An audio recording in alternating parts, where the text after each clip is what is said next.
Revue de presse française avec vous, Hélène Frade, bonjour. Bonjour Elisabeth. On va commencer tout d'abord avec le journal Libération. Oui, Elisabeth qui a choisi pour sa une cette photo de François Hollande tout sourire hier à la sortie de l'isoloir. C'était hier donc dans son fief de Tulle, le président en particulier et la gauche en général qui sortent plus fort de ce premier tour d'après Libération, puisque le Parti socialiste a obtenu près de 35% des voix et qu'il est du coup assuré d'obtenir la majorité à l'Assemblée grâce bien sûr au soutien d'Europe Écologie Les Verts. Libé qui revient à Elisabeth aussi à la une sur les résultats du Front National.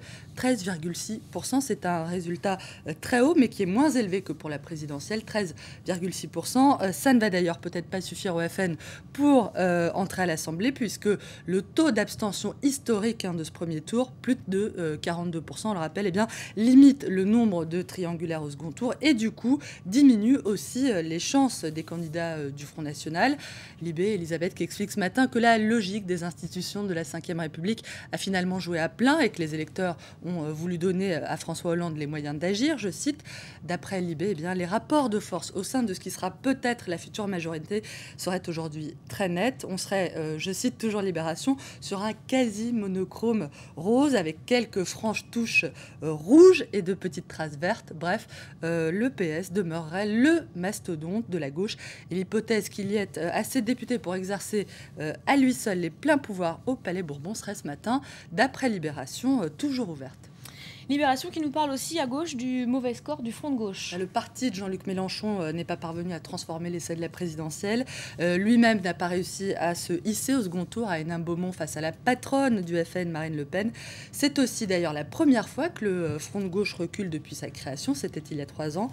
Bref, c'est une sortie de rouste que les amis de Jean-Luc Mélenchon expliquent depuis hier par une bipolarisation accrue de la vie politique française. Pourquoi Jean-Luc Mélenchon a-t-il échoué? C'est une question qu'on retrouve également ce matin sur le site du Nouvel Obs, qui évoque pour sa part l'échec de la gauche à convaincre réellement les classes populaires, tout en reconnaissant d'ailleurs qu'il y avait beaucoup de panache de la part de Jean-Luc Mélenchon à vouloir affronter le Front National à Hénin-Beaumont.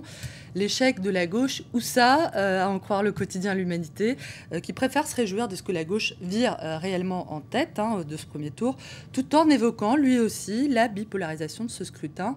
Le phénomène serait, d'après l'UMA en tout cas, l'une des conséquences du niveau élevé de l'abstention, mais aussi l'un des effets de la limitation du mandat présidentiel à 5 ans et la conséquence également de la réduction des législatives à une sorte de scrutin de confirmation, je cite l'Humanité, qui se désole, je cite toujours, du présidentialisme forcené qui a également conduit à la déformation de la réalité politique du pays.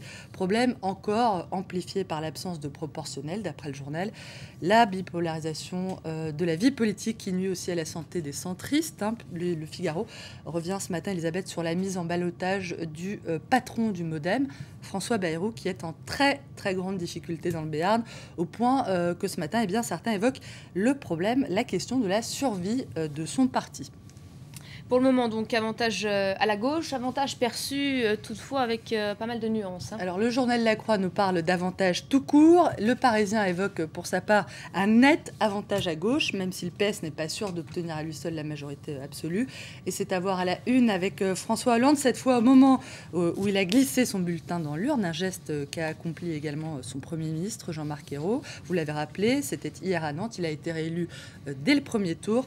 Majorité ou non pour le PS, suspense, c'est à voir pour terminer avec ce petit dessin du Parisien où l'on voit le même Jean-Marc Ayrault annoncer à François Hollande « Je crois qu'on va avoir une majorité normale » et le président qui lui répond « J'aurais bien aimé avoir une hyper majorité finalement ». Et puis... Peut-être pour terminer, les divergences sur le score de la droite.